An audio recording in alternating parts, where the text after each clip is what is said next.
मुझे इस बात का दुख नहीं कि मेरे पुत्र मारे गए। अरे वीर अभिमन्यु भी तो मारे गए।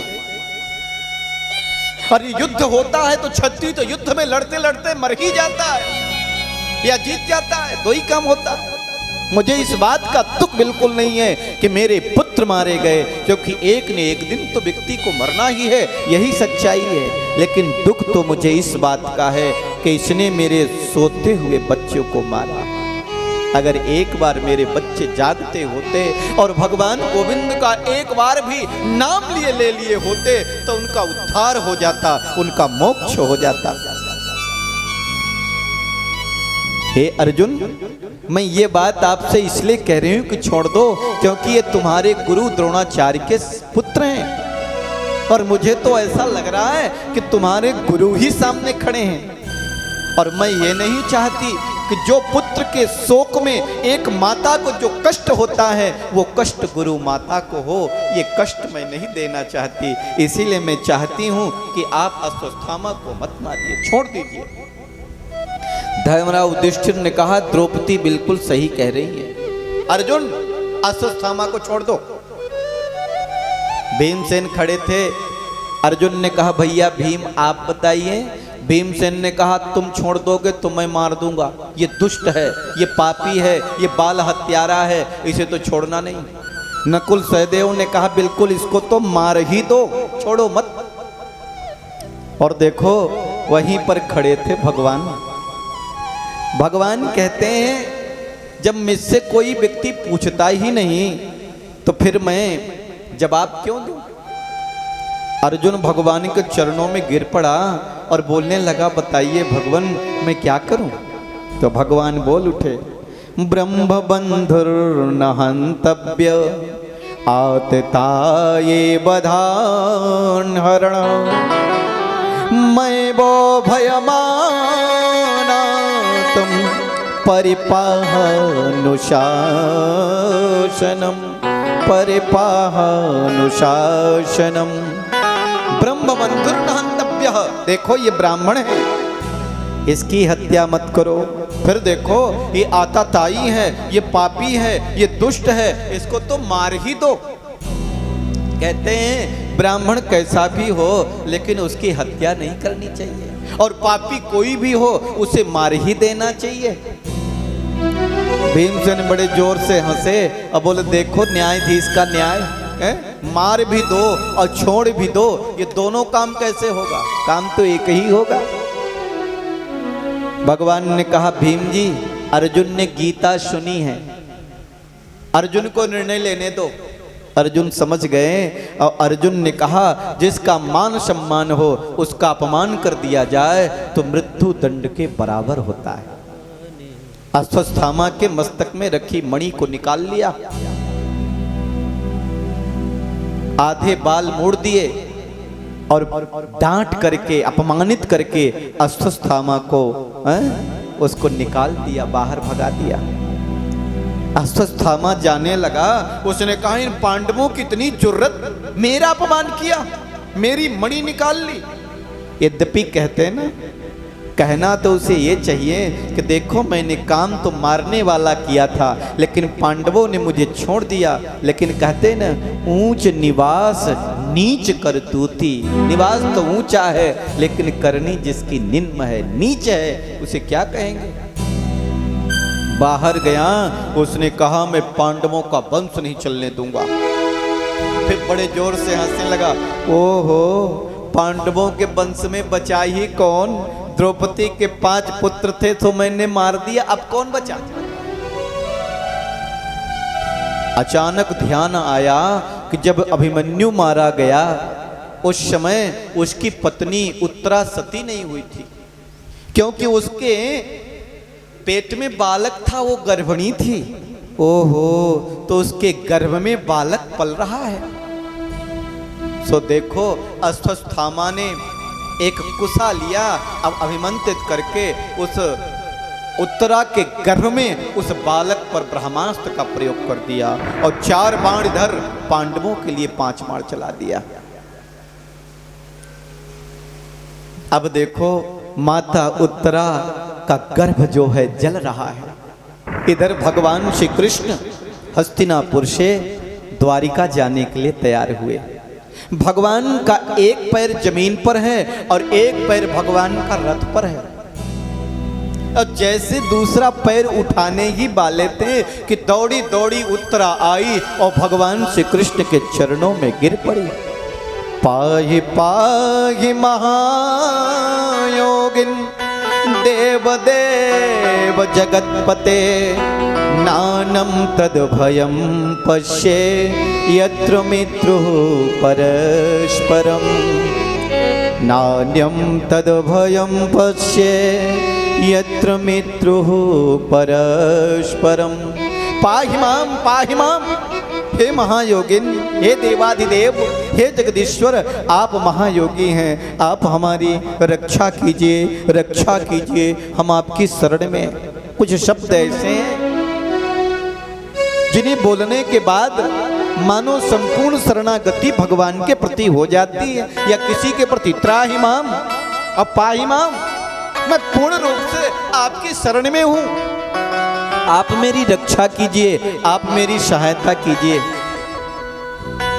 भगवान ने उत्तरा की ओर देखा, बोले पुत्री क्या बात है?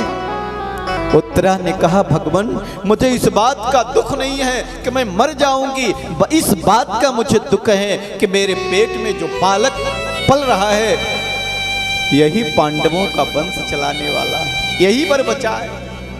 मैं मर जाऊं तो मर जाऊं, लेकिन इस बालक की, इस गर्भ की रक्षा कर दीजिए, मेरा गर्भ चला जा रहा है। जरा बताइए, उत्तरा के जीवन में ये कष्ट आया तो उत्तरा भगवान कृष्ण के पास ही क्यों पहुंची? अपने ससुर जी के पास जाती, सासू जी के पास जाती है, सीधे भगवान के पास। ये उत्तरा सुभद्रा की बहू है, अभिमन्यु की पत्नी है, अर्जुन की पुत्र वधू है और सुभद्रा भगवान श्री कृष्ण की बहन है। और देखो, उत्तरा सीधे भगवान के पास इसलिए पहुंची कि एक दिन द्रौपदी ने उत्तरा से कहा, बोले पुत्री, अगर तुम्हारे जीवन में कभी कष्ट आए ना, बोले हाँ, तो बोले मेरे इन पतियों पर कभी भरोसा मत करना। कौन? धर्मराज, युधिष्ठिर, अर्जुन, भीमसेन। द्रौपदी के 5 पति थे, क्योंकि उसने ऐसा वरदान ही पाया था। और देखो, जब अर्जुन द्रौपदी को जीतकर स्वयंवर में आया और माता कुंती से कहा, मैया आज मैं बड़ी दिव्य चीज लेकर के आया हूं। कुंती मैया ने कहा, 5 बांट लो। और दिव्य चीज क्या थी? द्रौपदी। लेकिन मां ने कह दिया तो कह दिया। और भगवान ने कहा, द्रौपदी ने पूर्व जन्म में भगवान भोलेनाथ का तप किया और वो चाहती थी कि मेरे पति में सारे गुण हो, और सारे गुण 5 पांडवों में थे, एक में तो थे नहीं, सब 5 पति मिले। देखो, 5 प्रति 2 प्रति के थे। द्रौपदी ने कहा, मेरे इन पतियों पर कभी भरोसा मत करना, क्योंकि जिस समय दुशासन मेरे बाल पकड़ करके खींचता हुआ राज्यसभा में लेकर के आया कि मेरे 5 पति और राज्यसभा में खड़े थे और दुशासन मेरा चीर हरण कर रहा था, मेरी साड़ी खींच रहा था और मेरे 5 पति देख रहे थे, लेकिन मुंडी नीचे की कर करके बैठे हुए थे। नारी है कि साड़ी है, कि साड़ी बीच नारी है, कि नारी की ही साड़ी है। इसलिए इन पर कभी भरोसा मत करना। इसीलिए उत्तरा ने किसी के पास नहीं गई, सीधे गोविंद के पास, क्योंकि द्रौपदी ने कहा कभी आए तो गोविंद की शरण में जाना, क्योंकि वही तो लाज बचाने वाले हैं, वही तो पार करने वाले हैं। भगवान कृष्ण ने उत्तरा के पेट में जलते हुए बालक को देखा। भगवान श्री कृष्ण के आंखों में आंसू भर आए और भगवान ने कहा, बताओ, जो बालक की संसार को देखा ही नहीं उसके भी शत्रु। भगवान ने कहा, पुत्री तुम चिंता मत करो। सुदर्शन चक्र से पांडवों की रक्षा की और भगवान ने गदा लिया और उत्तरा के गर्भ में भगवान प्रवेश कर गए और देखो उस बालक की रक्षा हो गई। आश्चर्य की बात यह नहीं है, वो ब्रह्मास्त्र शांत हो गया।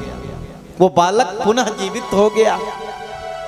आश्चर्य की बात यह है कि देखो आज उत्तरा कितनी बड़ी भाग्यशाली है कि आज अपने गर्भ में एक भक्त को भी पाल रही है और भगवान को भी। दूसरा, ये बालक कितना भाग्यशाली है कि संसार में आया नहीं और घर में ही भगवान के दर्शन कर रहा है। बोले वृंदावन बिहारी लाल की जय हो। देखिए भगवान ने इस प्रकार से उत्तरा के गर्भ की रक्षा की, परीक्षित की रक्षा की। लेकिन ये दृश्य कुंती माता को दिख रहे थे। ये कुंती माँ कौन है? पांडवों की माँ है, भगवान श्री कृष्ण की बुआ है। कुंती मैया को एक एक दृश्य दिखाई दे रहा है कि आखिरकार ये भगवान कृष्ण क्या कर रहे हैं। बोले ये मेरा भतीजा कृष्ण नहीं है, ये तो साक्षात नारायण है। देखो कैसे मेरे पुत्रों की रक्षा कर रहे हैं और कैसे उत्तरा के गर्भ में जा करके मेरे पोते की रक्षा कर। आज कुंती मैया हाथ जोड़ करके भगवान की स्तुति करने लगी। नमस्ते पुरुषं त्वमादिमीश्वरं प्रकृते परम अलक्ष्यं सर्वभूतानां अंतर्बहिर्व्यवस्थितम्। भगवान ने कहा अरे बुआ जी क्या कर रही हो? और कुंती मैया भगवान के पैर पड़ने लगी। अरे बुआ जी क्या कर रही हो? उल्टी गंगा बहा रही हो? मैं तुम्हारा भतीजा, तुम मेरी बुआ, मुझे तुम्हारे पैर पड़ना चाहिए, आज तुम मेरे पैर पड़ रही हो। कुंती मैया ने कहा मैं आज अपने भतीजे के पैर नहीं पड़ रही। बोले तो? बोले मैं आज उस नारायण को प्रणाम कर रही हूं, जो सबके अंदर समाहित है। कहते ना ईश्वर अंश जीव अविनाशी, ईश्वर अंश जीव अविनाशी, ईश्वर अंश जीव अविनाशी, ईश्वर अंश जीव अविनाशी, चेतनयमल सहज सुख राशि, चेतनयमल सहज सुख राशि, जो सब जगह व्याप्त है, जो सब में समाया हुआ है। क्योंकि हाथी के गले में बजा हुआ बधा हुआ घंटा और चींटी के पैर में बधा हुआ घुघरू, दोनों की आवाज उसे बराबर सुनाई देती है। क्यों?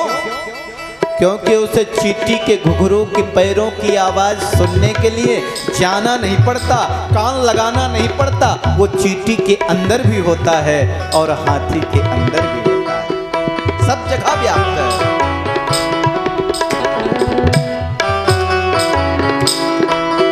जो आदि परमेश्वर है, जो प्रकृति से परे है, जो बाहर भी व्यवस्थित है और अंदर भी अवस्थित है, जिसके बारे में क्या कहना। मैं आज उस नारायण को, उस परमात्मा को प्रणाम करती हूँ, नमन करती हूँ, वंदना करती हूँ। कुंती मैया ने 26 श्लोक में भगवान की स्तुति की। भगवान ने कहा मैया बुआ, अगर तू मुझे भगवान मानती है, कहती है, तो फिर मैं भगवान हूं। और अगर मैं भगवान हूं तो भगवान से लोग क्या करते हैं? मांगने आते हैं भगवान के पास। है मंदिर में देखना, एक नारियल फोड़ देंगे, कहेंगे कितनी बातें भगवान के पास रखाएंगे, ऐसे कर दो, ऐसे कर दो। कोई संत कहते थे भगवान लौटती हुई आवाज है। आप कहेंगे हे भगवान, आपके चरणों में मैं नारियल फोड़ रहा हूं, मेरे बेटे की शादी करवा देना। भगवान भी कहेंगे हम भी तुम्हारे चरणों में नारियल फोड़ रहे हैं, आप भी मेरे बेटी की और मेरे बेटे की शादी करा देना। क्या मतलब? हम आपको इतना चढ़ा रहे हैं, आप मुझे इतना मुझे धन दे देना, मेरा मकान बना देना और ये कर देना। भगवान भी कहेंगे हम भी तुम्हें इतना चढ़ा रहे हैं, तुम भी हमारा ये कर देना और ये कर देना। लौटती हुई आवाज है।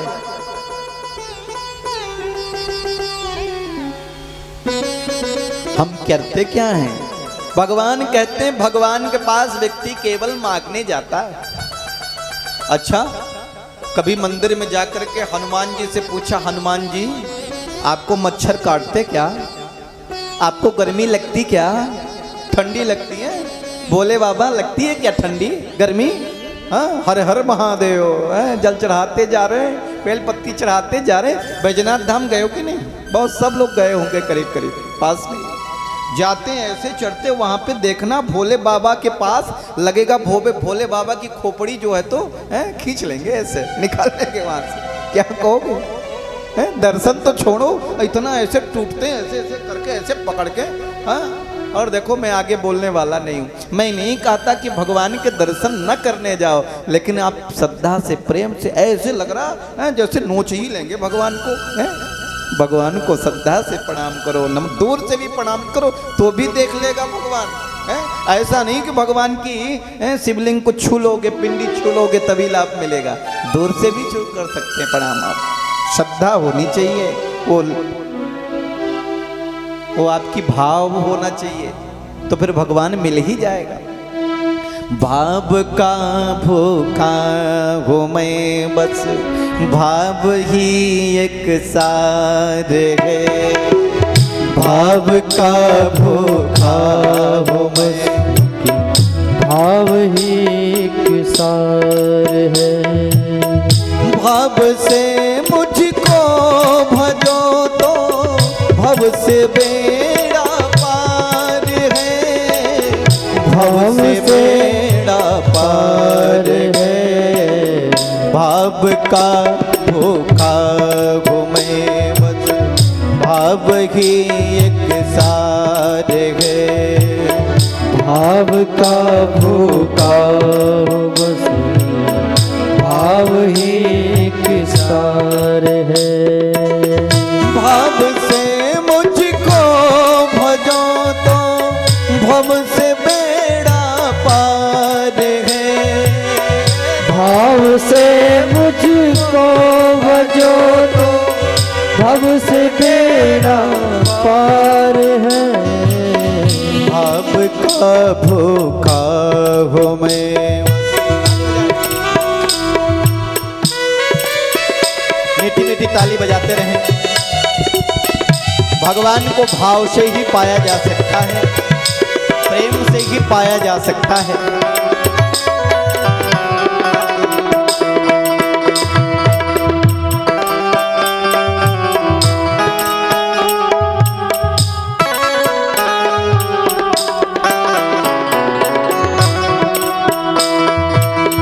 बांध लेते भक्त मुझको प्रेम की जंजीर से, प्रेम की जंजीर से। अन्य धन और वस्त्र भूषण कुछ न मुझको चाहिए। अन्य धन और वस्त्र भूषण कुछ न मुझको चाहिए। आप हो जाए हमारे, आप हो जाए हमारे, बस यही सत्कार है। आप हो जाए हमारे, बस यही स्वीकार है।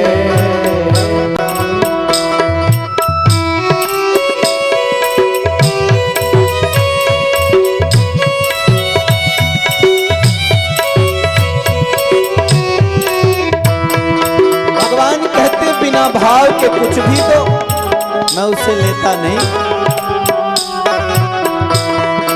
और चतुरता से कोई देता है तो भी भगवान नहीं लेता। चतुरता क्या है? लंबी लाइन लगी है, बीच से कट गए, वहां गए, वहां गए, वहां किया, फिर वहां है। देखो जी, जाओ दर्शन करने निकल गए।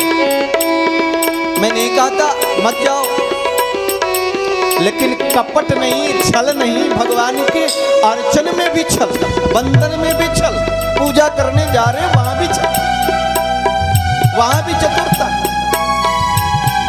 ऐसे अच्छा मत जाओ, दूर से ही प्रणाम कर लो, उतना ही है।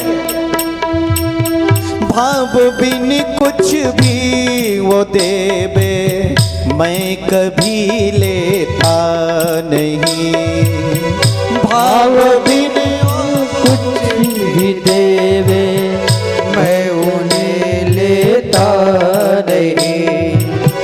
भाव से एक फूल भी दे, भाव से एक फूल भी दे तो हमें स्वीकार है, भाव से एक फूल दे वही स्वीकार है। भाव का भाव की एक साथ है। दोनों हाथ उठा के ताली बजाएं। भाव ही एक सार है। भाव से मुझको भजो तो भव से बेड़ा पार है, भाव से मुझको भजो तो भव से बेड़ा पार है। भव से बेड़ा पार है, भव से बेड़ा पार है, भव से बेड़ा पार। बोले बाके बिहारी लाल की जय हो। भगवान कहते हैं अगर बुआ तो मुझे भगवान मानती है तो मैं भगवान हूं, और अगर मैं भगवान हूं तो भगवान के पास लोग मांगने जाते हैं, तू भी मांग ले, क्या चाहिए, और तुम ही क्या सभी लोग मांग लो। धर्मराज युधिष्ठिर ने कहा मुझे तो भगवान के चरणों की भक्ति ही चाहिए, हे गोविंद आपके चरण की भक्ति मुझे मिल जाए मैं इसी में संतुष्ट हूं। देखो भगवान के जो भगत होते हैं ना वो ज्यादा इधर उधर की चीज तो मांगते नहीं, भगवान की भक्ति, भगवान का प्रेम, भगवान का स्नेह यही तो चाहते हैं। सबने यही कुछ मांगा। द्रौपदी की बारी आई, द्रौपदी ने कहा आप तो मेरे सखी हैं, ये भाव न जाए, मैं आपको कभी भूलूं नहीं गोविंद। बारी आई सुभद्रा की, भगवान श्री कृष्ण की बहन है, लोगों ने सोचा न जाने क्या मांग लेगी, नई नवेली बहू है, न जाने क्या सोचेगी। भगवान कहते हैं मेरी बहन है, अगर ब्रह्मा का भी पद मांगेगी तो मैं इसे प्रदान कर दूंगा। भगवान को ब्रह्मा का भी पद देने में टाइम नहीं लगेगा, चुटकी बजाते। कहते हैं भगवान के एक एक रोम में एक एक ब्रह्मांड लटकते हैं, तो जरा सोचो ब्रह्मा का पद देना भगवान के लिए कौन सी बड़ी बात। बोली सियावर रामचंद्र की जय। सुभद्रा ने कहा हे गोविंद मैं आपके चरण की भक्ति ही मांगती हूं। भगवान ने कहा तू बाबरी हो गई है, जब लोगों को ठीक से दिखाई नहीं देता है, कानों में सुनाई नहीं देता, ठीक से बोला नहीं जाता, तब कहते क्या अब हमें भगवान की भक्ति करनी चाहिए, तब भक्ति करता है। अरे तू और कुछ मांग ले। बड़ी सुंदर बात कही सुभद्रा ने। कृष्ण त्वदीय पंकज पंजरांते अद्दैव में विसतु मानस राजहंस प्राण प्रयाण समये कफवात पित्ते कंठावरोधन विधो स्मरणम कुतस्ते। कहते हैं गोविंद जब अंतिम समय आता है ना, कफ पित्त बात ये तीनों घेर लेते हैं, इसीलिए कहते हैं कंठ घुरघुराए। हे गोविंद क्या पता जब मेरा अंतिम समय आवे और मेरे आवाज से आपका नाम निकल सके, इसलिए मैं अभी से आपके चरण की भक्ति ही चाहती हूँ। भगवान कृष्ण का सीना फूल गया, अर्जुन की ओर देखे और बोले देखो मेरी बहन है क्या मांगा है।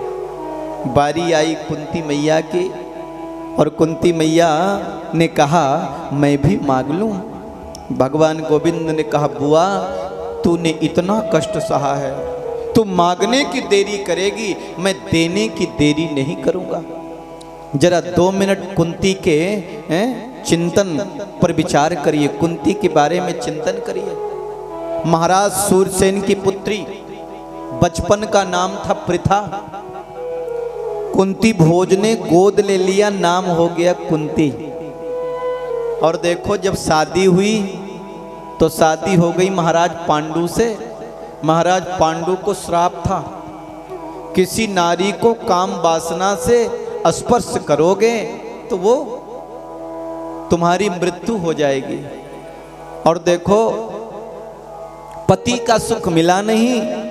महाराज पांडु की एक पत्नी थी माद्री, जंगल में विहार करने गए और देखो माद्री को देख करके आकर्षित हो गए और जा करके माद्री को स्पर्श किया और पांडु महाराज की मृत्यु हो गई।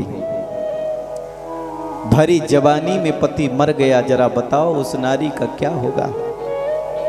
वो तो भला हो दुर्वासा ऋषि का जो मंत्र दिया था, जिससे किसी भी देवता को बुला सकते थे। उस मंत्र के प्रभाव से 3 पुत्र कुंती के हुए और 2 पुत्र माद्री के हुए। धर्मराज युधिष्ठिर, भीमसेन और अर्जुन ये कुंती के पुत्र हुए, और 2 पुत्र माद्री के हुए, नकुल और सहदेव।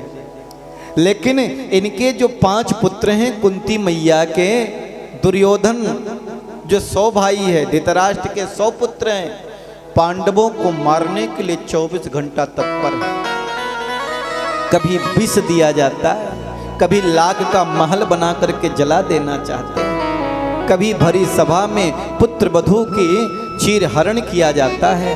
क्या से क्या होने लगता है। भगवान ने कहा बुआ मांगो क्या चाहिए।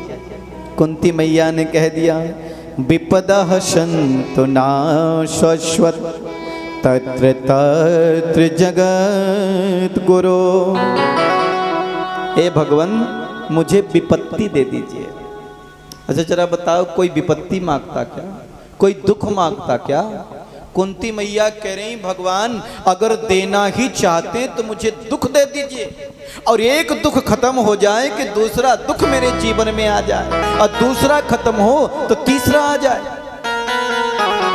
भगवान कृष्ण ने कहा बुआ इतना दुख सहन करने के बाद अभी तेरा पेट नहीं भरा क्या, क्या मांग रही है। कुंती मैया ने कह दिया भगवान जब जब मेरे जीवन में दुख आया तब तब आप मेरे सामने खड़े रहे। अगर आपका नाता दुख से है तो मुझे सुख नहीं चाहिए, मुझे दुख ही चाहिए। सुख के माथे सिल पर जो हरि हृदय से जाए, अब बलिहारी व दुख का पल पल नाम जपाए। अगर दुख आने पर व्यक्ति आपको याद करता है तो सुख नहीं चाहिए, दुख ही चाहिए। अच्छा अगर कोई कष्ट हो, दुख आ जाए जीवन में, मैं सबकी बात नहीं करता है। हाय राम, बड़े फिर राम याद आता कब, जब दुख आता तब, और जब सुख आता तो सीटी बजा के निकल लेते हैं, कोई मतलब नहीं।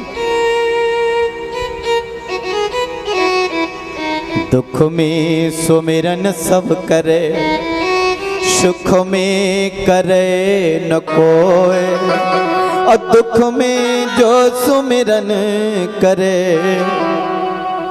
सुख में जो सुमिरन करे, तो दुख काहे का होए।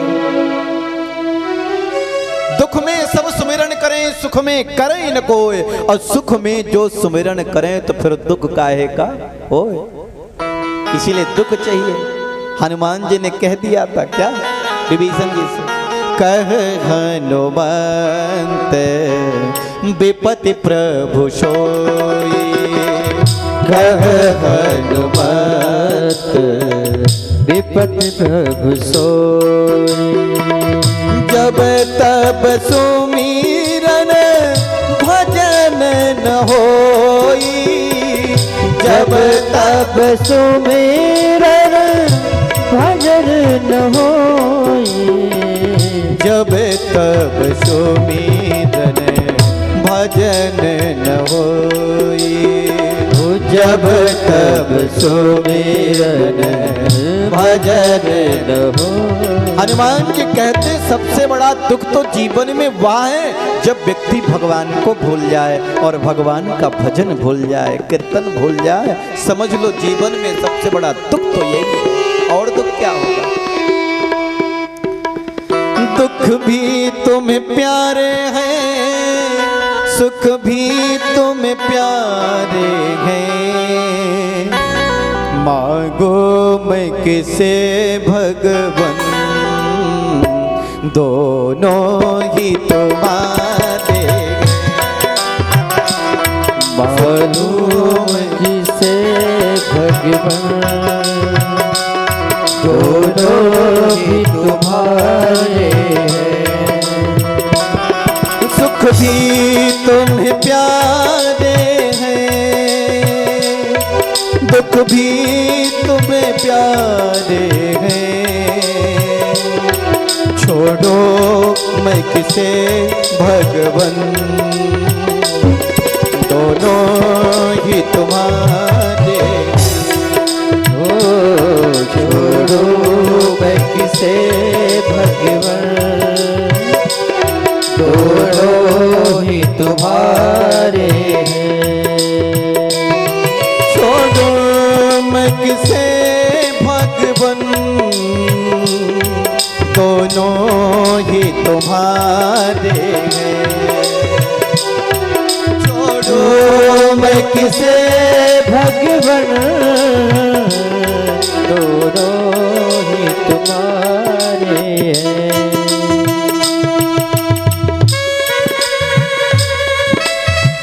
हे भगवन, सुख भी तुम्हारे हैं, दुख भी तुम्हें प्यारे हैं।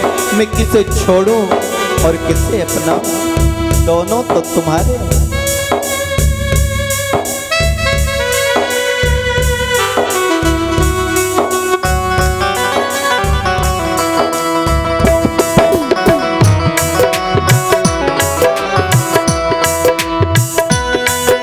माता कुंती कहती है,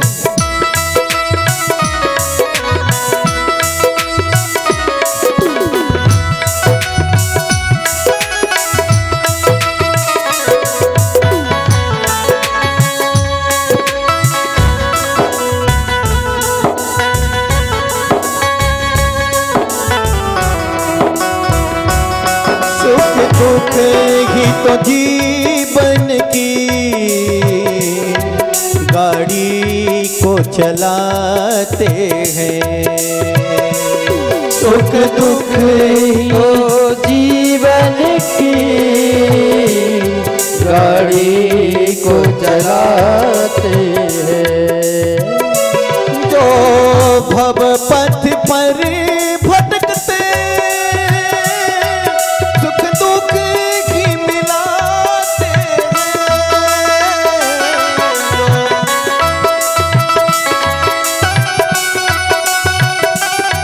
सुख दुख ही मिलाते हैं, सुख दुख ही मिलाते हैं। सुख दुख ही मिलाते हैं। संसार एक नदिया, संसार एक नदिया।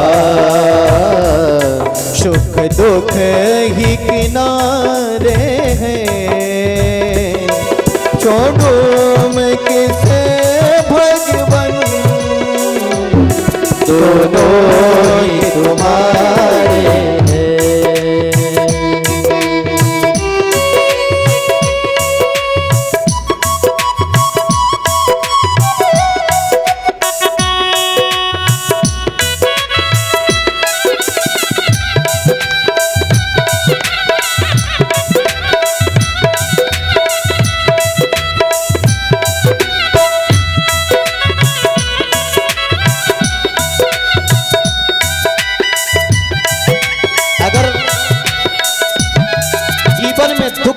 आवे तो सुख के बारे में हम कैसे जानेंगे। अगर आपको रोना नहीं आए ना तो हंसना नहीं आ सकता। अगर हम बच्चा अगर गिरे नहीं तो संभल भी नहीं सकता। रात्रि न हो तो दिन का क्या महत्व, दुख न हो तो सुख का क्या महत्व। दुख है तो सुख है, रात्रि है तो दिन है, दोनों का महत्व है। इसलिए दोनों ही तो प्रिय हैं।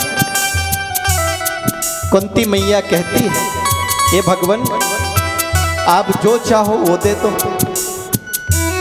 तुम चाहो तो ये दे दो, तुम चाहो तो वो दे दो। ओ तुम चाहो तो ये दे दो, तुम चाहो तो वो दे दो। मैं तेरी रजा में रहूं, चाहे कुछ भी दे दो। मैं तेरी रजा में रहूं, कुछ भी दे दो। मैंने तो तेरे आगे बस हाथ पसारे, मैंने तो तेरे आगे बस हाथ पसारे। दुख भी तुम्हें प्यारे हैं, दुख भी मुझे प्यारे हैं। छोड़ो मैं किसे भगवन, दोनों ही तुम्हारे हैं। छोड़ू मैं किसे भगवन, दोनों ही तुम्हारे हैं, दोनों ही तुम्हारे हैं, दोनों ही तुम्हारे। बोले वृंदावन बिहारी लाल की जय। सुख भी मुझे प्यारे हैं, दुख भी मुझे प्यारे हैं। छोड़ू मैं किसे भगवन, दोनों ही मुझे प्यारे हैं। किसे छोड़ दूं और किसे अपना लूं। भगवान के पास तो दुख है नहीं, भगवान तो कृपा के सिंधु हैं, आनंद के सागर हैं। जो आनंद सिंधु सुख राशि, सीकर ते त्रैलोक सुपासी, भला वो दुख कहां से देंगे। भगवान ने कहा बुआ ये क्या मांगती हो, और कुछ मांगो हैं, ये तो मैं दे नहीं सकता। तो कुंती मैया ने कहा मेरे अंदर जो मोह की डोर लगी है ना इसे काट दो। भगवान ने कहा वो तो पहले से ही कट गई। और देखो माता कुंती को दिव्य मुक्ति प्रदान की। बोले वृंदावन बिहारी लाल की जय हो। इधर शाम हो गई, आज भगवान गए नहीं, रात्रि में रुक गए हस्तिनापुर। रात्रि के 12 बजे देखा कि धर्मराज युधिष्ठिर के महल में लैंप जल रहा है। भगवान ने कहा रात्रि को 12 बजे धर्मराज युधिष्ठिर के महल में लैंप है, जाग रहे क्या। भगवान गए और देखा तो धर्मराज युधिष्ठिर के आंखों से आंसू बह रहे हैं और रो रहे हैं। भगवान ने कहा अरे भैया जी क्यों रो रहे हैं, बुआ के बेटा है। भगवान श्री कृष्ण धर्मराज युधिष्ठिर को पिता का सम्मान देते हैं क्योंकि बड़े भैया हैं। और धर्मराज युधिष्ठिर भगवान श्री कृष्ण के को वात्सल्य यानी बच्चे का स्नेह देते हैं कि मेरा बाले गोपाल तो है, मेरा कन्हैया है।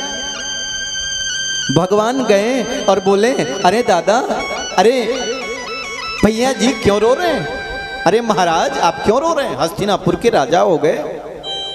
धर्मराव युधिष्ठिर ने कहा, मैं कितना पापी राजा हूं, मैं कितना दुष्ट हूं।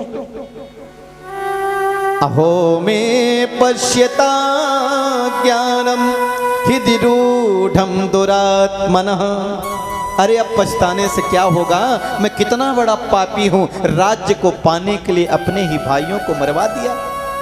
आखिरकार हमारे ये कौरव भी तो हमारे बड़े पिताजी के बेटे ही तो थे, मैंने उनको मरवा दिया।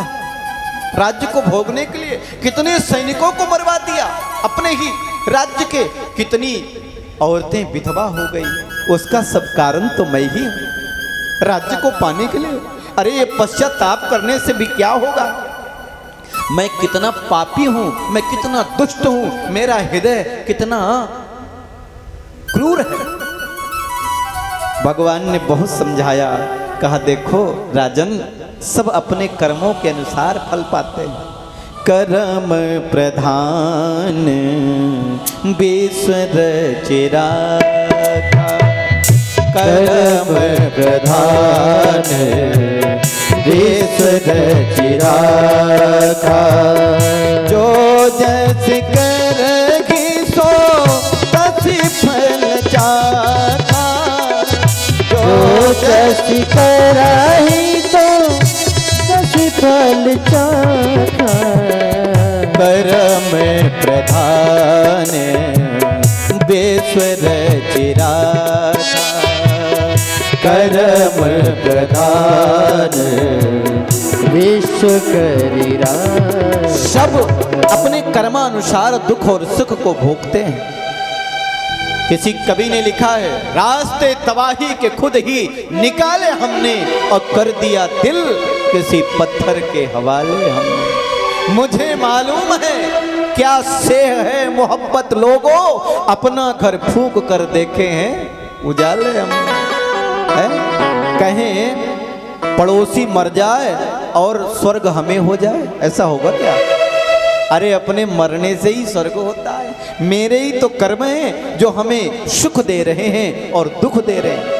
अगर जीवन में हमारे दुख आते हैं तो समझ लेना हमारे पुण्य का क्षरण हो रहा है।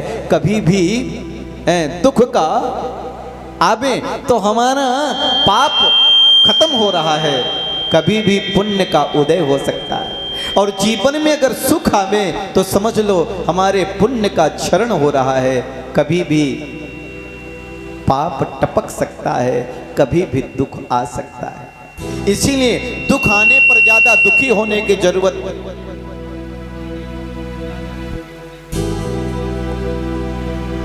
दुख आने पर ज्यादा दुखी न हो, सुख आने पर ज्यादा सुखी होने की आवश्यकता नहीं है। व्यक्ति को नॉर्मल रहने की आवश्यकता है। भगवान ने बहुत समझाया और देखिए भगवान के समझाने पर भी धर्मराव युधिष्ठिर नहीं समझे। रात भर सुनाया, समझ में बात नहीं आई। भगवान ने सोचा समझाऊंगा मैं ही, लेकिन बुलवाऊंगा किसी और से। क्यों? क्योंकि भगवान जब समझाते ना तो भगवान कहते अरे ओ धर्मराव युधिष्ठिर कहते मेरा बाल गोपाल तो है, मेरा कन्हैया तो है, ये मुझे क्या समझा रहा है। जैसे आपके घर में छोटा बच्चा अगर कोई आपको कोई अच्छी बात बताए तो बात दिमाग में भेजे में घुसती नहीं। अरे मेरे ही लाला ही क्या समझा रहा है, तो मुझे ही पढ़ा रहा है, मुझसे पैदा हुआ मुझी को पढ़ाने लग गया, मुझी को बताने लग गया है। और देखो बात गंभीरता से लोग लेते नहीं है, लेकिन वही बात कोई वरिष्ठ व्यक्ति, कोई बड़ा व्यक्ति है, बुजुर्ग व्यक्ति, विद्वान व्यक्ति कहे तो लोगों पर सीधे घुस जाते हैं। 52 दिनों से बाणों की सैया पर लेटे हुए हैं भीष्म पितामह। भगवान ने सोचा भीष्म पितामह से ही उपदेश करवाऊंगा। बोले वृंदावन बिहारी लाल की। हम समझ रहे हैं आप लोग बहुत देर से बैठे हैं और भगवान की कथा तो चल ही रही है, और जितने ज़्यादा लोग भगवान की कथा सुन लें उतनी भगवान की कृपा, और आप सब पर विशेष कृपा। भगवान की कथा सुनने के लिए अगर दर्द भी आपके जीवन में होता है तो समझ लेना आपके पाप ही कट रहे हैं, पुण्य की वृद्धि हो रही है। इसलिए हम भगवान के लिए कष्ट भी अगर उठा लेना तो समझना ये भी भगवान की कृपा है।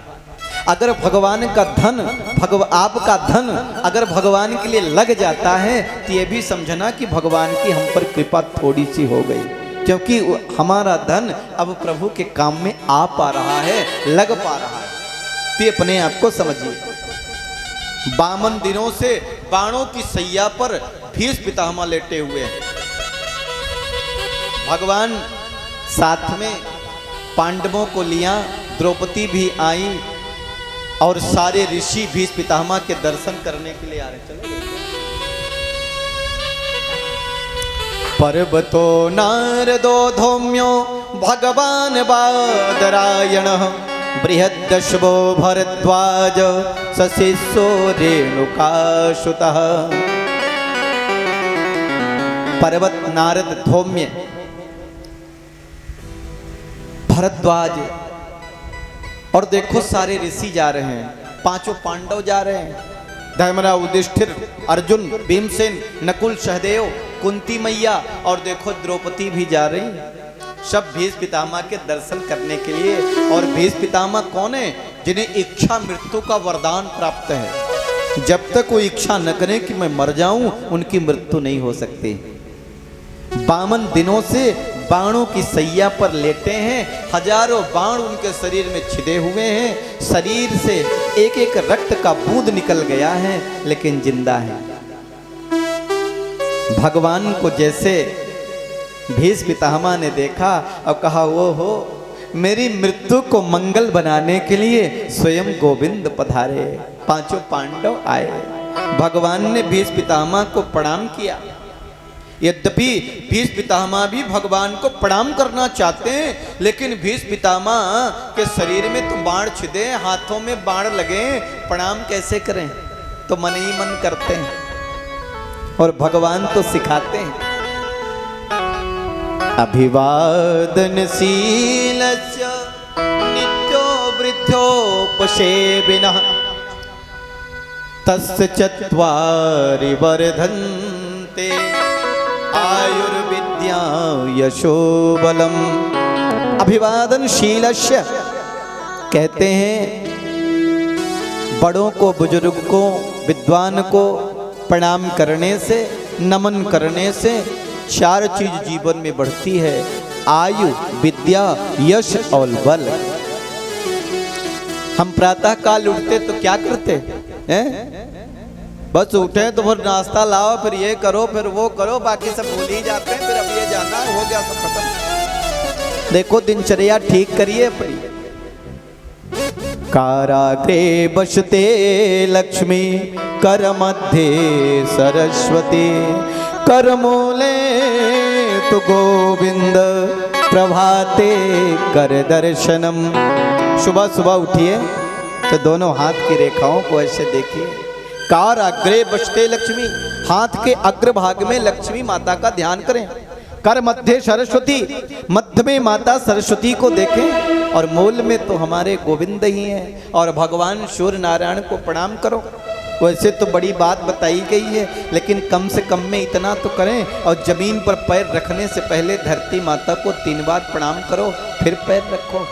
भगवान राम क्या करते थे? प्रातः काले उठे कै रघुनाथा, प्रातः काले उठे के रघुनाथा, प्रातः काले उठ कै रघुनाथा, मातु पिता गुरु ना बहि माता। प्रातः काल उठ के रघुनाथा, माता पिता गुरु ना बहि। प्रातः काल उठते थे, माता पिता को प्रणाम करते थे, भगवान को प्रणाम करते थे, कहते थे पिताजी, माताजी, गुरुजी मेरे लिए क्या आज्ञा। आजकल प्रातः काल हम उठते हैं तो क्या करते हैं और क्या नहीं करते? बस यही तो ध्यान देना है। आपके घर में दिनचर्या ऑटोमेटिक ठीक हो जाएगी। एक संस्कार बनाइए, दिव्य वातावरण का निर्माण खुद से करिए, सब कुछ आ जाएगा। लक्ष्मी भी आ जाएगी, घर में शीलता भी होगी, दिव्यता भी होगी। थोड़ा सा ही तो काम करना है। हम सोएं तो भगवान से प्रार्थना करें, हे मृत्यु माता, मैं आपकी गोदी में शयन करने जा रहा हूँ या जा रही हूँ, और जब सुबह हो तो कहो आज मेरा नया जन्म हुआ है। पूर्व जन्म में मैंने जो पाप किया, जो अनीति की, वो अब नहीं करेंगे। और भगवान को धन्यवाद देना चाहिए। बात तो बहुत सारी है, लेकिन कम से कम इतना तो करें। फिर देखो आपके घर में ऑटोमेटिक सुख शांति यश कीर्ति बढ़ेगी। और जब आप प्रणाम करेंगे तो फिर बच्चा भी प्रणाम करेगा, फिर बच्चे भी प्रणाम करेगी। और देखो घर में संस्कार बढ़ जाएंगे। उसे भी सिखाइए और खुद भी सीखिए, बात बन जाएगी। माँ का आशीर्वाद लीजिए, पिता का आशीर्वाद लें। अगर ना हो सामने तो, अगर इस दुनिया से चल गए हो तो उन्हें याद करके प्रणाम करिए, तो भी पितरों का आशीर्वाद मिलेगा। इस प्रकार से करना चाहिए। भगवान पितामह को प्रणाम करते। बीज पितामह ने कहा, गोविंद मेरी मृत्यु को मंगल बनाने के लिए आप पधारे और आप मुझे प्रणाम कर रहे हैं। पितामह से भगवान श्री कृष्ण ने कहा, पितामह देखो इंद्रप्रस्थ के राजा और हस्तिनापुर के सम्राट पधारे, धर्मराज युधिष्ठिर। आपके जीवन का बड़ा अनुभव रहा है, लंबा अनुभव, जरा इन्हें उपदेश तो करिए। बीज पितामह ने कहा, गोविंद आपके सामने मैं भी बोल पाऊंगा? सूरज के सामने दीपक। और इतना कह ही रहे थे कि स्वयं भगवान ही पितामह के अंदर समाहित हो गए। जो उपदेश किया इसे श्रीमद्भागवत महापुराण में भीष्म गीता कहते हैं। दान धर्माण राज धर्माण मोक्ष धर्माण विभाग सह स्त्री धर्माण भागवत धर्माण समासभ्यास योग्यतः। दान धर्म बताया। दान का धर्म क्या है? धन की 3 दशाएं होती हैं। दानम भोगो नास्तितयो गतयो भवन्ति वित्तस्य योन ददाति भुन्तस्ते तस्य तितयः गतिर्भवतो। पहला दान करो, दूसरा उपयोग करो। ऐसा भी नहीं करते तो उस धन की तीसरी गति होती है, अर्थात नष्ट हो जाना, बेकार हो जाना, बर्बाद हो जाना। गौरवम प्राप्ते तो दानाशय। दान देने से गौरव की प्राप्ति होती है, ना कि संग्रह करने से। समुद्र जल का संग्रह करता है तो उसका जल खारा होता है, कोई पीता नहीं है। बादल दान करते हैं तो सदैव ऊपर होते हैं और समुद्र सदैव नीचे होता है। देने वाला ऊपर से देता, लेने वाला हाथ ऐसे फैलाता है। भामाशाह और बड़े बड़े हैं जो भामाशाह हुए, दान देने वाले जब दान देते हैं तो देखो कभी अहंकार नहीं करते, कभी अपना सीना ऐसे ऊपर नहीं करते, ऐसे मुंडी झुका के ऐसे दान देते और ऐसे हाथ जोड़ते। एक ने कहा, आप इतने बड़े सम्राट होकर के दान दे रहे हैं, इतनी वस्तुएं, आपकी मुंडी झुकी हुई, आप हाथ जोड़ रहे हैं, क्यों? उन्होंने कहा, इन लोगों को कहीं भ्रम न हो जाए कि मैं दे रहा हूं। क्यों? क्योंकि देनहार कोई और है, भेजत निस दिन रैन, लोग भरम हम पर करें, ताते नीचे नैन। देनहार कोई और है, देने वाला कोई और है, परमात्मा वो दे रहा है, रोज भेजता है सुबह शाम। लोग ये भ्रम न कर जाएं, भ्रम न हो जाए कि ये मैं दे रहा हूं, इसलिए मैं अपनी मुंडी नीचे रखता हूं, क्योंकि देने वाला वो है, मुझे तो केवल माध्यम बनाया है। इसलिए चिंता मत करो, वो आपको माध्यम बनाया है, इसलिए आगे बढ़ो, दान करो, दूसरा उपयोग करो। भगवान ने आपको धन दिया है, अब न आप ठीक से खाते हैं, न ठीक से पहनते हैं, न ठीक से व्यवस्था ही बनाते हैं, न दूसरों को देते ही हैं, न खाते पीते हैं, उपयोग ही करते हैं, तो फिर आपके धन का क्या लाभ है? बेकार है ऐसा धन। और ऐसे धन को धिक्कार है और कहो उस धन की तीसरी गति हो जाएगी, आप दुनिया से चल गए, धन तो पड़ा का पड़ा ही रह जाएगा, बेकार हो जाएगा, बर्बाद हो जाएगा। इसलिए उपयोग करिए। हैं करोड़पति और बने हुए हैं रोडपति, ठीक से खाते भी नहीं, ठीक से पहनते भी नहीं हैं, अच्छे से रहिए, शानदार तरीके से जिए और व्यवस्थित जिए, ये करना चाहिए। दान धर्म, राज धर्म, राजा का धर्म बताया, मोक्ष धर्म बताया, मरना भला विदेश का, जहां न अपना कोई, जहां अपना कोई नहीं वहां मर जाए मोक्ष हो जाएगा। आज समय कम है इसलिए मैं इसका विस्तार नहीं करूंगा। स्त्री धर्म बताया, नारी का धर्म, भागवत धर्म, भक्त का धर्म, सबको किसी को विस्तार किया, किसी को संक्षेप में बताया।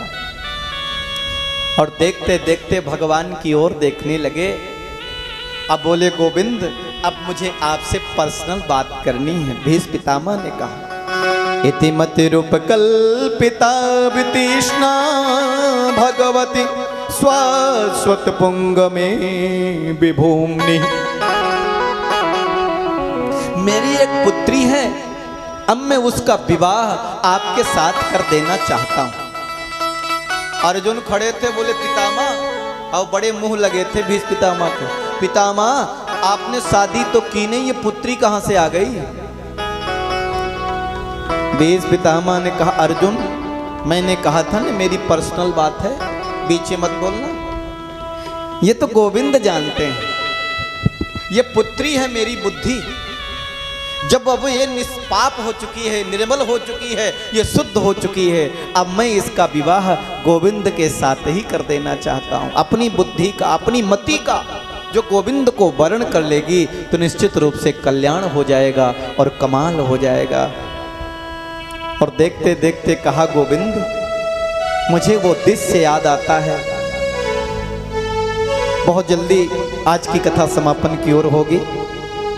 बोले बाके बिहारी लाल की श्यावर रामचंद्र की जय हो। मुझे वो दृश्य याद आता है जब कौरवों और पांडवों का युद्ध होने वाला था। दुर्योधन और अर्जुन भगवान से मदद मांगने गए। भगवान ने कहा एक और मेरी सेना रहेगी जो अस्त्र भी उठाएगी, शस्त्र भी उठाएगी, और एक और मैं निहत्था रहूंगा, अकेला रथ चला दूंगा, उपाय बताऊंगा, शस्त्र नहीं उठाऊंगा। अर्जुन ने कहा भगवान मुझे आप ही चाहिए। देखना इंद्रियों के न घोड़े भगे, उनमें हरदम ये संयम के कोड़े लगे।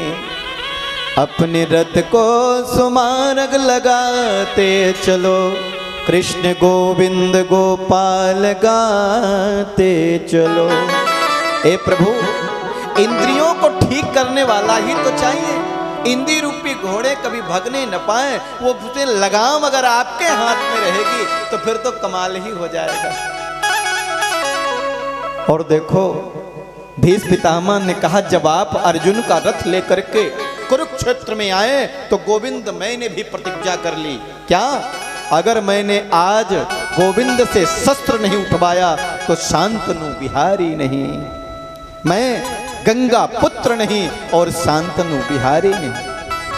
आज जो हरि हैं शस्त्र ना गहाओ तो, मैं लाजो गंगा जननी को शांतनु सुतना कहाऊं।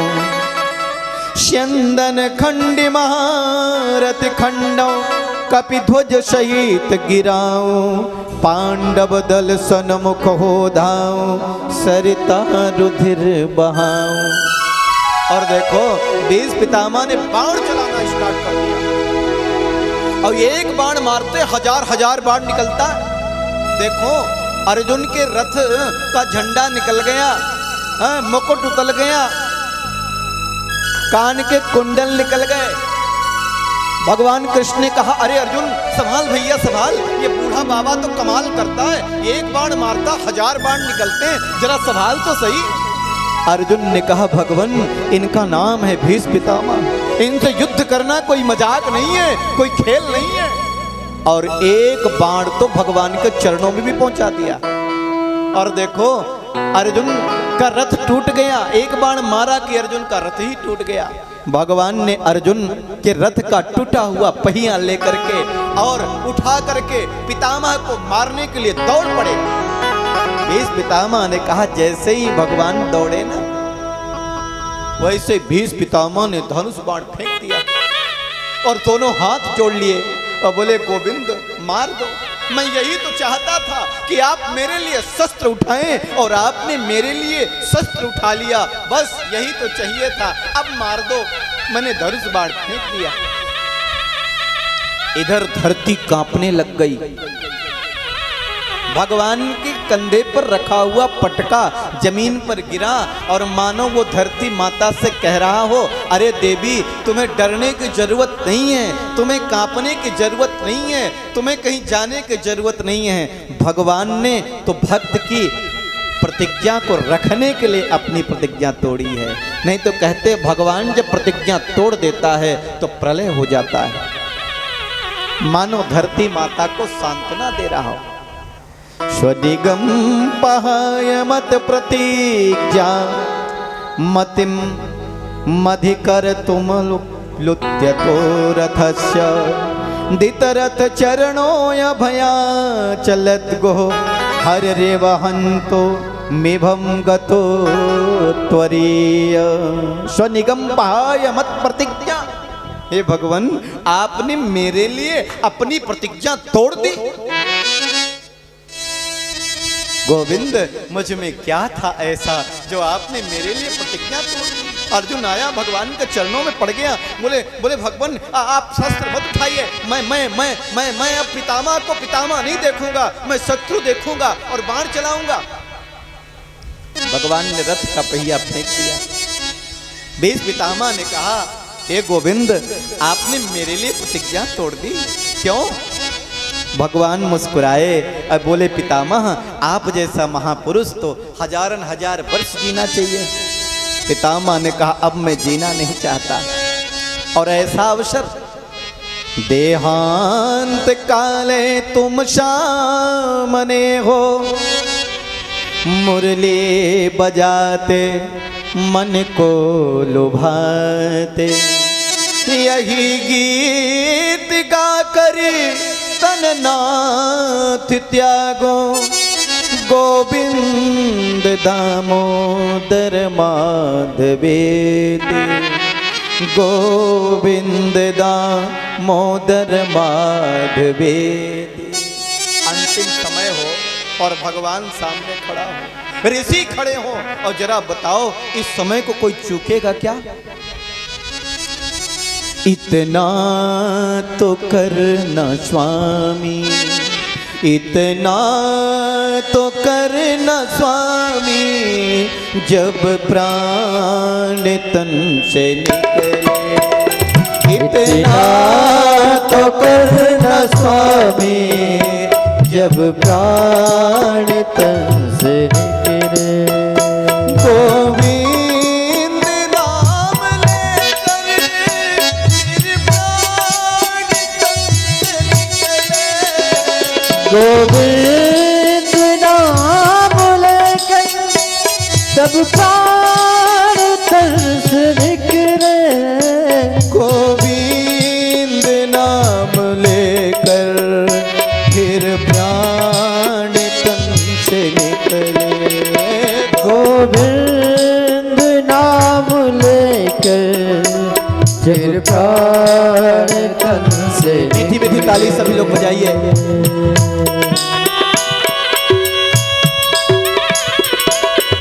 इतनी तो हम पर कृपा कर देना कि जब तन से प्राण निकले तो प्रभु का नाम मुख से निकले।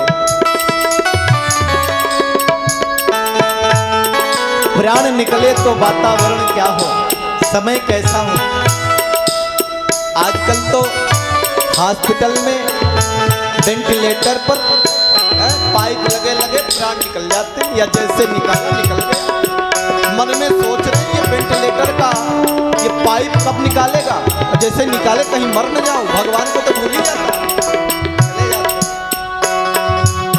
हाल ही में कोरोना आया, कितने बेचारे चल गए, अंतिम संस्कार भी नहीं करने दिया।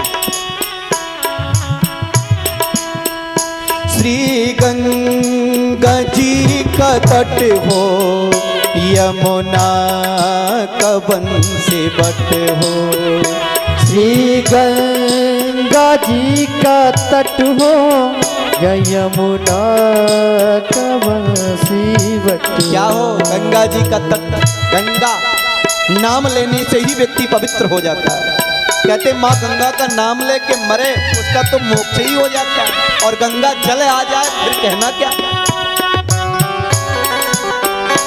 श्री गंगा जी का तट हो यमुना का बंसी बट हो।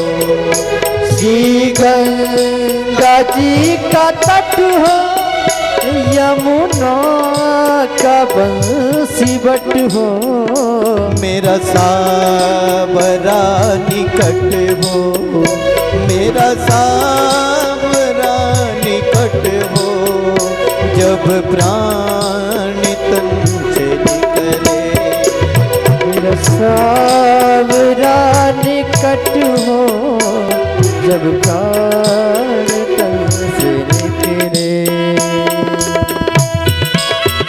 श्री गंगा जी का तट हो यमुना का बंसी बट हो। यमुना जी हो या बंसी बट हो, मेरा सावरा मेरा कन्हैया मेरे निकट हो तो प्राण निकले। श्री वृंदावन का स्थल हो, मेरे मुख में तुलसी दल हो।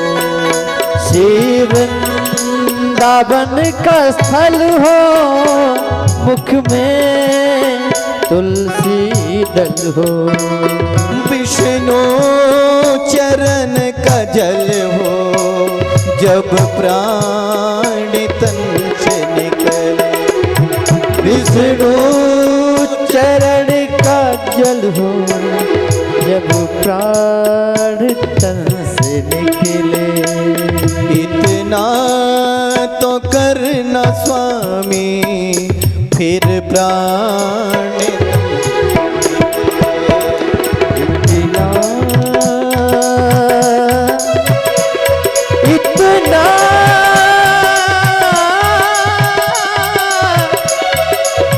इतना तो करना स्वामी, जब प्राण तन से निकले। गोविंद नाम लेकर फिर प्राण तन से निकले। गोविंद नाम लेकर जब प्राण तन से निकले। मेरे मन मुख प्रभु खड़ा हो, बंसी में स्वर भरा हो। मेरे सन्मुख प्रभु खड़ा हो, बंसी का स्वर भरा हो। तिरछा चरण रखा हो, जब प्राण तन से निकले। ओ तिरछा चरण धरा हो, जब प्राण तन से निकले।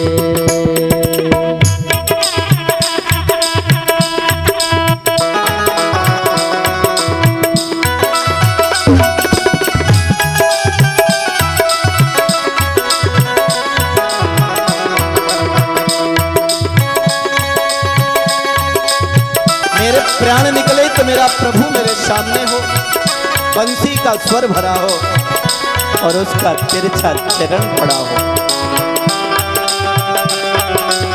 हे भगवान, जब कंठ में प्राण आए ना तो क्या हो?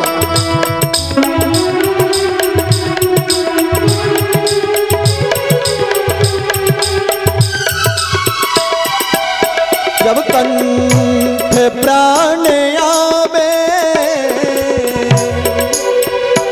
जब कंठ प्राण आवे, कोई रोग ना सतावे।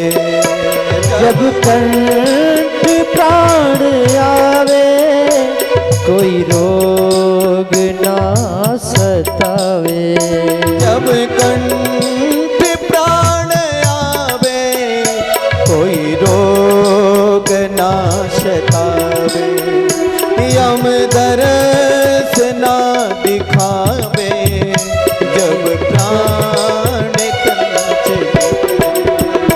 यमदर्श ना दिखावे जब प्राण तन से निकले। मेरा प्राण निकले सुख से, तेरा नाम निकले मुख से। मेरा प्राण निकले सुख से, तेरा नाम निकले मुख से।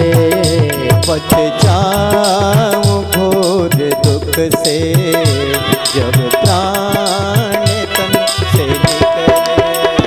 बच जाऊं घोर दुख से, जब प्राण तन निकले। उस वक्त जल्दी आना, नहीं जाम भूल जाना। उस वक्त जल्दी आना मेरे श्याम,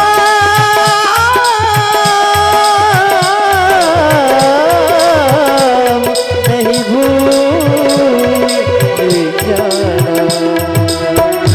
उस वक्त जल्दी आना, नहीं जाम भूल जाना।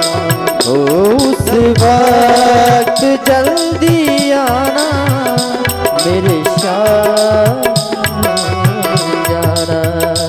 बंसी की धुन सुनाना, जब प्राण तन से निकले। बंसी की धुन सुनाना, जब प्राण तन से निकले।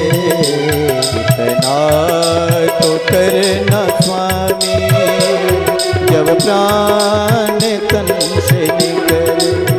इतना तो करना स्वामी, जब प्राण तन से निकले। इतना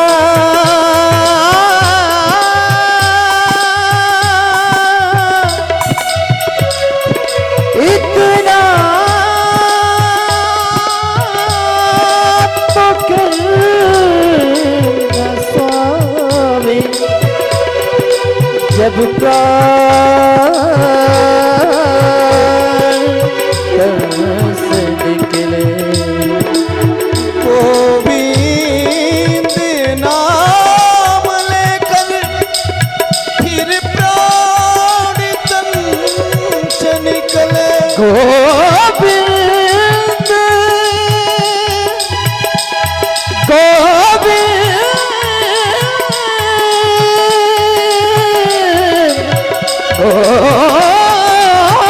गोविंद नाम लेकर जब प्राण तन से निकले।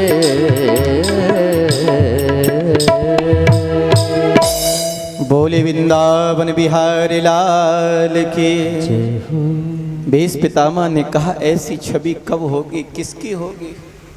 और देखो सूर्य उत्तरायण हो गए, देवता भी प्रकट हैं आकाश में, मानो स्वागत करने के लिए पितामह का। और देखते देखते भीष्म पितामह ने अपने शरीर का त्याग कर दिया। स्वर्ग से पुष्प की वृष्टि हो गई। पांडव बहुत रोए। भगवान ने कहा क्यों रोते हो? ऐसे महापुरुष इस धरती पर बार बार नहीं आते। दिव्य संस्कार किए, अंतिम संस्कार किया और देखो भगवान द्वारिका चल गए। कुछ समय के बाद आए, जिस बालक के पेट में रक्षा की थी ना भगवान ने, उस बालक का जन्म हुआ, नाम रखा परीक्षित। बोले परीक्षित महाराज की जय हो। बड़ा उत्सव मना हस्तिनापुर में। भगवान भी आए और देखो भगवान अर्जुन को लेकर के पुनः द्वारिका चल गए। अब की बार अर्जुन को लेके गए। अर्जुन रथ चला रहे हैं, भगवान रथ पर बैठे। अब देखो अर्जुन में कुछ गुण बड़े दिव्य हैं, इसलिए अर्जुन भगवान के मित्र हैं, अर्जुन भगवान के भक्त हैं। और अर्जुन गांडीवधारी हैं सर्वश्रेष्ठ धनुर योद्धा हैं। यद्यपि उस समय सबसे बड़े धनुर्धारी थे भगवान श्री कृष्ण, दूसरे नंबर पर थे भीष्म पितामह, अर्जुन का नंबर तो 8वां आता है। लेकिन एक गुण अर्जुन में बड़ा विशेष था। वो क्या? वो गुण था उनके ध्यान का। जब द्रोणाचार्य जी ने कहा अपने बच्चों की, छात्रों की परीक्षा ले रहे थे ना, तो एक चिड़िया का पुतला पेड़ पर लटका दिया और कहा चिड़िया के पुतले की आंख का निशाना लगाओ धनुष बाण से। जब निशाना लगा लिया तो बोले बताओ तुम्हें क्या दिख रहा? तो किसी ने कहा गुरुजी ये पेड़ दिख रहा है, आप दिख रहे हैं, वो चिड़िया दिख रही है। बोले निशाना मत लगाओ। अर्जुन की बारी आई, बोले तुम चिड़िया के आंख का निशाना लगा के बताओ। बाण चढ़ाया धनुष पर। तब द्रोणाचार्य बोले अर्जुन बताओ तुम्हें क्या दिख रहा है? अर्जुन ने कहा गुरुदेव मुझे तो केवल आंख दिख रही, बाकी कुछ नहीं दिख रहा, चिड़िया भी नहीं दिख रही। बोले बाण छोड़ दो। बड़ी एकाग्रता थी अर्जुन के अंदर। अब अर्जुन रथ चला के आए, थक गए थे। अब भगवान के अर्जुन जीजा जी भी लगते हैं। सुभद्रा भगवान की बहन है, अर्जुन की पत्नी है, और सखा भी है, और भगवान के भक्त भी हैं। कई नातेदारी है अर्जुन की। अब देखो भगवान द्वारिका में 56 प्रकार का भोग बना, 56 प्रकार। अब भोग बन करके तैयार हो गया, सामने थाली लग के आई। माता रुक्मणी ने कहा भगवान भोग लगाइए, नहीं ठंडा हो जाएगा। भगवान ने कहा अपन अतिथि के बगैर नहीं पाते हैं, अतिथि आए हुए हैं अतिथि कक्ष में, और अर्जुन तो सो गए। और देखो अर्जुन जब सो रहे थे तो अर्जुन के रोम रोम से भगवान श्री कृष्ण का कीर्तन चलता था। श्री कृष्ण हरे कृष्णा कृष्णा कृष्णा हरे हरे, हरे रामा रामा रामा हरे हरे। ओम नमो भगवते वासुदेवाय, ओम नमो भगवते वासुदेवाय। रुक्मणी मैया ने कहा भगवान अभी मैं जाती हूँ और अर्जुन को बुला के लाती हूँ। दौड़ी दौड़ी रुक्मणी मैया गई और जा करके देखा कि अर्जुन के रोम रोम से कीर्तन निकल रहा भगवान का। तो रुक्मणी मैया ने कहा है इनके अंदर तो कीर्तन निकल रहा है, और ताली बजा के रुक्मणी मैया भी कीर्तन गाने लगी। इतने में आई सत्यभामा, और सत्यभामा ने देखो इतने में आ गए नारद जी। नारद जी भगवान के मन हैं, बीड़ा बजाते हुए आए। नारद जी ने कहा भगवान भोग लगाइए पाइए। भगवान ने कहा अतिथि के बगैर अपन नहीं पाते। अच्छा अभी बुला के लाता प्रभु। दौड़े दौड़े नारद जी गए, अर्जुन को जगा के ले चलूं। और जैसे गए तो अर्जुन तो सो रहे, रोम रोम से कीर्तन निकल रहा, और इधर जो है रुक्मैया ताली बजा के कीर्तन कर रही है, साक्षात लक्ष्मी है। नारद जी ने कहा है देखो तो सही ये कीर्तन कौन से स्वर में निकल रहा है। सो नारद जी बीड़ा बजाने लगे। नारद जी बीड़ा बजाने लग गए, रुक्मणी मैया ताली बजाने लग गई। इतने में आ गई सत्यभामा। सत्यभामा ने कहा भगवान भोग लगाइए पाइए। भगवान ने कहा अपन अतिथि के बगैर नहीं पाते। उन्होंने कहा अभी बुला के लाती प्रभु। दौड़ी दौड़ी गई तो क्या देखा नारद जी बीणा बजा रहे हैं, रुक्मणी मैया ताली बजा के कीर्तन कर रही। सत्यभामा ने कहा कितना सुंदर कीर्तन चल रहा है, और भगवान की प्रिया है सत्यभामा, साक्षात धरती है। और देखो वो नृत्य करने लग गई। भगवान कहते जाता हर कोई, लौट के कोई नहीं आता। मैं जाके देखूं तो सही हो क्या रहा है वहां। भगवान ने जा करके देखा कि अर्जुन के रोम रोम से तो कीर्तन निकल रहा है। ओम नमो भगवती वासुदेवाय हैं। रुक्मणी मैया ताली बजा के गा रही, नारद जी बीणा बजा रहे, सत्यभामा नाच रही हैं। भगवान गए और अर्जुन के पैर दबाने लग गए, और पैर दबाते दबाते भगवान के आंखों से आंसू निकल पड़े कि देखो अर्जुन मेरा कितना बड़ा भक्त है। और आंसू निकले और अर्जुन के पैरों में पड़ गए। अर्जुन की नींद खुली, उन्होंने भगवान आप मेरे पैर दबा रहे हैं प्रभु। अर्जुन भगवान के चरणों में गिर गए। भगवान ने कहा अर्जुन इसीलिए तो मुझे बहुत प्रिय है, और तू मेरा भक्त भी है। भगवान का अंतिम समय आया। और देखो कथा आगे विस्तार से मैं आपको कहूंगा। अंत में कहते हैं ये जो यदुवंशी हैं, क्योंकि यदुवंश को श्राप मिल गया कि यदुवंशी तुम्हारा सर्वनाश हो जाएगा। यदुवंशी मदिरा का पान करके आपस में लड़ करके मर गए। बलराम जी शेष बन करके जल मार्ग से शेष क्षीर सागर पहुंच गए और भगवान अर्धमूर्छित अवस्था में द्वारिका से प्रवास क्षेत्र गए, जिनको सोमनाथ कहते हैं। आप लोग गए होंगे वहां, जो सोमनाथ ज्योतिर्लिंग है। मैं गया था वहां और भगवान की कथा भी सुंदर हुई, अवसर प्राप्त हुआ। समुद्र के तट पर वही सुंदर स्थान है, भालुका बोलते उसको। भाला से भगवान के चरणों में बेलिया ने मारा था, इसीलिए उस स्थान का नाम हो गया। भगवान एक पीपल के वृक्ष में अर्धमूर्छित अवस्था में ऐसे लेट गए, पैर ऐसे सीधे खोल लिया। भगवान का पैर चमक रहा था। उस बहेलिया ने सोचा कोई जानवर की आंखें हैं जो चमक रही हैं, सो अपना भाला छोड़ दिया और देखो भगवान के चरणों में जाके लग गया। रक्त बहने लगा, दौड़ा दौड़ा आया तो देखा भगवान अर्जुन चल गए थे जल लेने के लिए। भगवान आप, मैंने आपको मार दिया। भगवान ने कहा चिंता मत करो, मुझे सब याद है तुम कौन हो। पिछली बार मैंने पिछले जन्म में तुमको छिप करके मारा था, इसलिए अब की बार तूने मार दिया। अब जाओ, तुम्हें भी मैं अपने धाम को भेजता हूं। उसका भी उद्धार कर दिया। अर्जुन जी दौड़ के आए और कहा भगवान आपको किसने मारा, जल्दी बताइए। भगवान ने कहा अर्जुन अब ये सब पूछने का समय नहीं है, मेरी गोपियों को ले जाओ, मेरी पटरानियों को ले जाओ और राधा रानी की संगति मिलेगी तो इनका जीवन उद्धार हो जाएगा और लोग गले मिल लेते हैं। अब तो मेरे जाने का समय आ गया। और भगवान देखते देखते अंतर्ध्यान हो गए।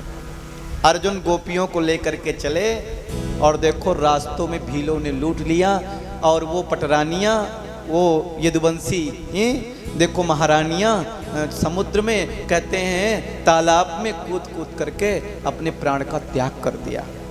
समय क्या से क्या नहीं करा था। अर्जुन रोते बिलखते आए हैं और इधर महाराज युधिष्ठिर को तरह तरह के दृश्य दिखाई देते हैं, सपने दिखाई देते हैं, बड़े चिंतित हो गए हैं आखिरकार क्या हो गया। और देखो आज भीमसेन से कहते हैं अरे भीम अर्जुन को गए हुए 7 महीने हो गया, वो तो द्वारिका जाता है तो द्वारिका में ही रह जाता है, जरा पता तो करो अर्जुन कहाँ है।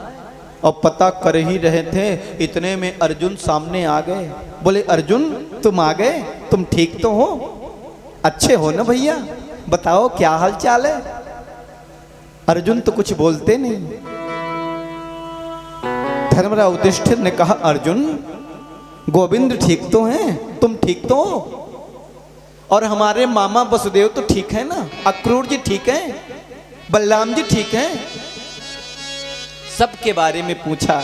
कहा अर्जुन कुछ बोलते नहीं, किसी अगम्या नारी के साथ तुमने गमन तो नहीं किया, किसी को वचन दे करके तुमने अपना वचन तो नहीं तोड़ा।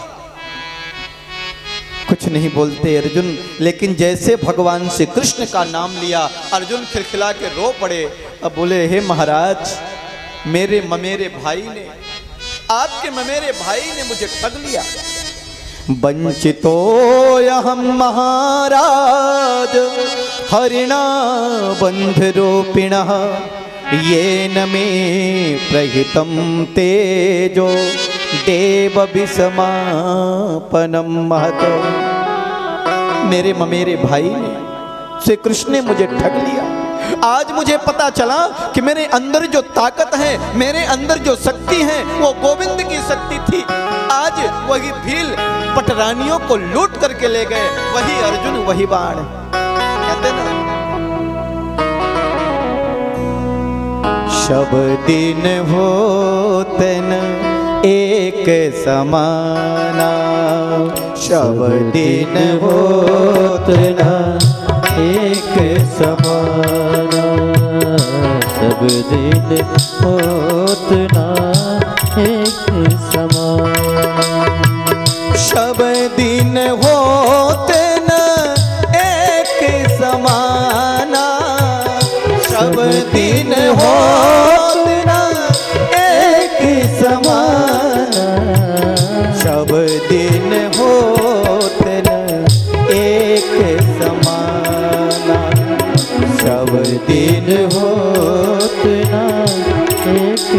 समाना। एक दिन राजा हरिश्चंद्र जी सज के चढ़े विमाना जी, सज के चले विमाना। एक दिन राजा हरिश्चंद्र जी सज के चले विमाना, सज के चले विमाना। एक दिन भरे डोम घर पानी, एक दिन भरे डोम घर पाने, मरे घट भयो ठिकाना। सब दिन होते न एक समाना, वो सब दिन होत ना एक समाना। महाराज हरिश्चंद्र योद्धा के चक्रवर्ती महाराज, राजा, सम्राट, जिनके इशारों पर हजारों लोग, हजारों लाख खड़े हो जाते थे। आज वो महाराज, क्या स्थिति है उनकी? मरघट में है, काशी में डोम के घर बिक गए, उसकी टहल बजाते हैं। पत्नी आई, पुत्र मर गया, लेकिन कहा बिना कर लिए मैं जलाने नहीं दूंगा, जान ले मेरी पत्नी है, मेरा बेटा। एक दिन जैसा कहा होता। एक दिन अर्जुन योद्ध भूमि में लागे इंद्र समाना जी, लागे इंद्र समाना। एक दिन अर्जुन युद्ध भूमि में लागे इंद्र समाना जी, लागे इंद्र समाना। एक दिन भीलन गोपिका लूटी, एक दिन भीलन गोपिका लूटी, वही धनुष वही बाना। सब दिन होते न एक समाना, सब दिन होते न एक समाना। वो सब दिन होते न एक समाना। वही अर्जुन, वही धनुष और वही बाण। आज अर्जुन भी हार गए। कुंती मैया को पता चला कि गोविंद तो धराधाम को छोड़कर चल गए। माता कुंती ने प्राण का त्याग कर दिया उसी क्षण। जब मेरे गोविंद ही इस धराधाम पर नहीं है तो मैं जी करके क्या करूंगी? धर्मराज युधिष्ठिर ने कहा, अर्जुन इतने दिनों के बाद आया और तूने क्या सुनाया कि गोविंद धराधाम को छोड़कर चल गए? अरे जब भगवान ही चल गए तो फिर मेरा क्या काम? महाराज परीक्षित को राजा बनाया। 14 वर्ष की अवस्था में उस बालक को राजा बनाया और धर्मराज युधिष्ठिर, भीमसेन, अर्जुन, नकुल, सहदेव, द्रौपदी ये निकल गए स्वर्गारोहण के लिए। और देखिए कथा तो लंबी है, इसीलिए मैं उधर नहीं जाऊंगा, केवल संक्षिप्त में कह रहा हूं। सदेह केवल धर्मराज युधिष्ठिर गए।